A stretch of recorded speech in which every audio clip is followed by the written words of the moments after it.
పరిస్థితుల్లో వాళ్ళు ఆ విధంగా పోడియంను మళ్ళీ ఆ విధంగా ఆక్రమించి గైగైన అరవటం అనేది పొరపాటుగా మారిపోయింది. వాళ్ళకి సిగ్గు రాదు, వాళ్ళు మారరు.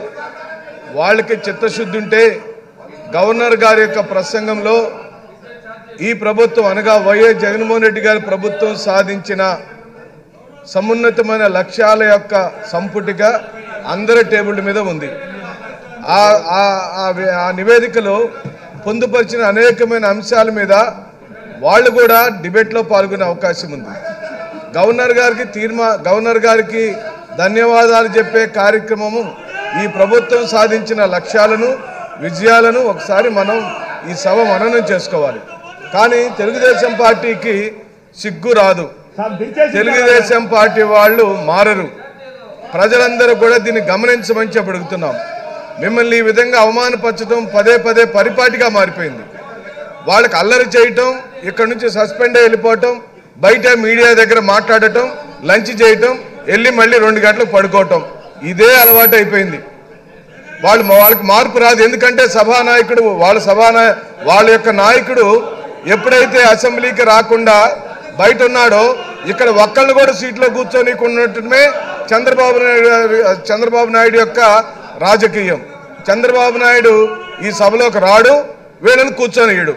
వీళ్ళు ఎవరన్నా ఇక్కడ బాగా మాట్లాడితే, ప్రజా సమస్యల గురించి మాట్లాడితే, అది ప్రజల్లోకి వెళితే, వీళ్ళలో ఎవరన్నా నాయకుడు తయారైతే ఆయన సీటుకి ఎసురు వచ్చిందని ఆయన ఇక్కడ ఎవరిని సీట్లో కూర్చొనియడు.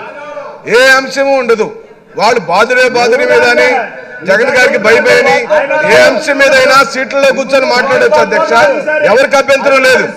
కానీ పోడియంను చుట్టుముట్టడం, మీ మీద పేపర్లు విసరటం, మిమ్మల్ని అల్లరి చేయటం, మిమ్మల్ని గేలి చేయటం, మీరు ఏ రోజున సీట్లో కూర్చున్నారో సభాపతిగా, ఓ బలహీన వర్గాలకు సంబంధించిన వ్యక్తిగా, సుదీర్ఘ రాజకీయ అనుభవం కలిగిన మీరు ఆ సీట్లో కూర్చోవటం తెలుగుదేశం పార్టీకి ఇష్టం లేదు అధ్యక్ష. అందుకనే పదే పదే వాళ్ళు మిమ్మల్ని గేలి చేయటం, అల్లరి చేయటం, మిమ్మల్ని తాకాలను చూడటం, మిమ్మల్ని హేళన చేయటం అనేది పరిపాటిగా మారిపోయింది.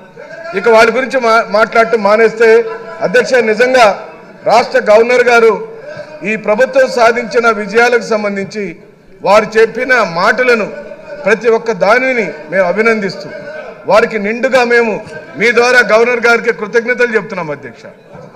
ఈ 5 సంవత్సరాల కాల పరిమితిలో 2019లో ఈ రాష్ట్రానికి ముఖ్యమంత్రిగా జగన్మోహన్ రెడ్డి గారు అయిన రోజు నుండి వారు నవరత్నాలనే లక్ష్యాలను పెట్టుకొని ఓ సుస్థిరమైన, ఓ న్యాయమైన, ఓ సమాజానికి పనికొచ్చే పరిపాలన చేయాలనే దృఢ నిశ్చయంతో వారి పరిపాలన మొదలుపెట్టారు.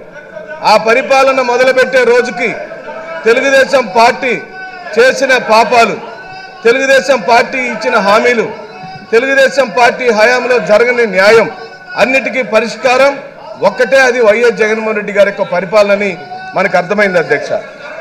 మీరు జగన్మోహన్ రెడ్డి గారు పరిపాలించే రోజుకి రాష్ట్ర విభజన జరిగి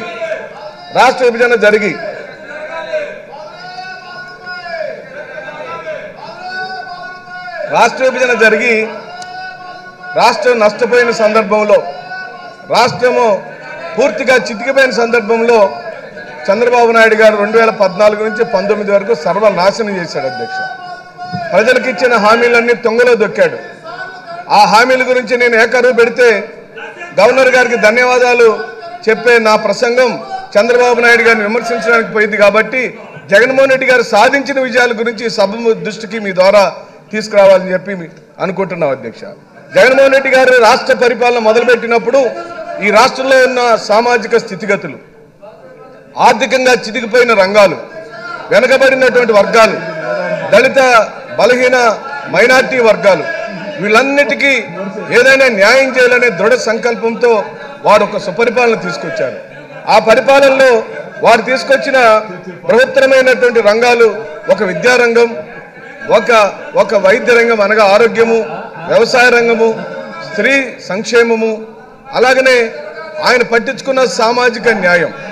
ఇది ఎక్కడా కూడా ఈ భారతదేశంలో ఏ ముఖ్యమంత్రి సాధించలేని విజయాలు ఈ రోజున గౌరవ ముఖ్యమంత్రి వైఎస్ జగన్మోహన్ రెడ్డి గారు సాధించారు.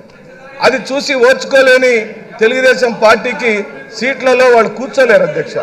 ఏదో ఒక విధంగా అల్లరి చేయటం కానీ లేదా సభల నుంచి బయటకు వెళ్ళటం కానీ వాళ్ళకి అది ఇష్టం. ఎందుకంటే కూర్చుంటే నిజాలు వినాల్సి వస్తుంది, గణాంకాలు తెలుసుకోవాల్సి వచ్చింది.